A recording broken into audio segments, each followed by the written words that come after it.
রব্বানা ওগো আমাদের রব যালামনা আনফুসানা আমরা নিজেরাই নিজেদের উপর জুলুম করেছি, আমাদেরকে যদি ক্ষমা না করেন আর যদি রহম না করেন আমরা ক্ষতিগ্রস্ত হয়ে যাব। এই দোয়াটা আমরা করি কিনা বলেন? আল্লাহ তাআলা যখন নবী মূসাকে বললেন, মূসা ইযহাব ইলা ফিরআউন ইন্নাহু তাগা, ওগো মূসা তুমি যাও ফেরাউনের কাছে, সে সীমা লঙ্ঘন করছে, বাড়াবাড়ি করছে। এরকম নব্য ফেরাউন আমরা দেখেছি কিনা বলেন? কথা বলেন, দেখেছি কিনা? ফেরাউনের দোষ কি ছিল, তার অপরাধ কি ছিল জানেন? আল্লাহ কোরআনে বলেছে সেই নিজেকে রব দাবি করেছে।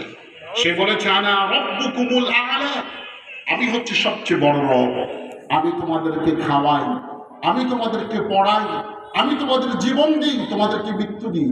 ফেরাউন এরকম কথা বলেছে।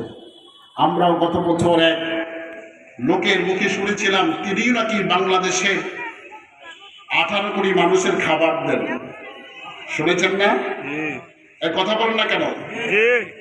আপনারা কি বাংলাদেশে ছিলেন? আপনারা ছিলেন বাংলাদেশে? উনি নাকি বাংলাদেশের 18 কোটি মানুষকে খাওয়ান, ওনার কারণে কি মানুষরা ঘুমায় শান্তি মতো, কি বলেছিল না?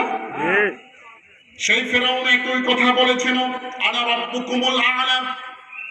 সেই সময় নবী মূসা আল্লাহর নির্দেশ পাওয়ার পরে যখন তিনি যাচ্ছিলেন তখনও তিনি তার রবকে ভুলে নাই। তিনি ডাক দিয়ে বলেছেন রব্বানা রব্বিশরাহ লি সাদরি, ওগো রব আমি যে ফেরাউনের সাথে কথা বলতে যাব, ফেরাউন তো বিশাল শক্তি, তার অস্ত্র, তার সামর্থ্য, তার ক্ষমতা, প্রতিপত্ত এত পাওয়ারফুল, তার সাথে কথা বলতে হলে আমার বুকের সাহস দরকার আছে। কি সাহস ছাড়া প্রতিবাদ করা যায় না? এবার কথা বলেন, প্রতিবাদ করা যায়? আমাদের দেশে যে ছাত্র ছাত্রী, আমাদের কিশোর তরুণ তরুণীরা গুলির সামনে যেমন দাঁড়িয়েছে, সাহস ছাড়া কখনো সম্ভব হতো না, ঠিক কিনা বলেন? তারা দাঁড়িয়েছিল।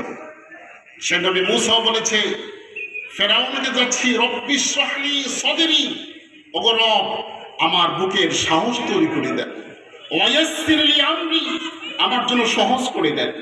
ভাইরা আমার, সেই রব নবী ইব্রাহিম আলাইহিস সালাম তিনিও তার রবকে দুনিয়ায় বলেন নাই, যখন সন্তানের প্রয়োজন হয়েছে আপনার মাজারে গিয়ে তিনি চেয়েছিলেন, ঠিক কিনা? ঠিক, উনি বলে ঠিক। ইব্রাহিম নবী কোন মাজারে গিয়ে চেয়েছিলেন বলেন? হ্যাঁ, চেয়েছিলেন। আমরা কোথায় চাই?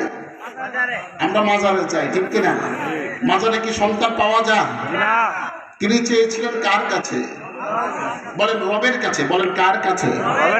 তিনি বলেছেন রব্বি হাবলি মিনাস সালিহিন।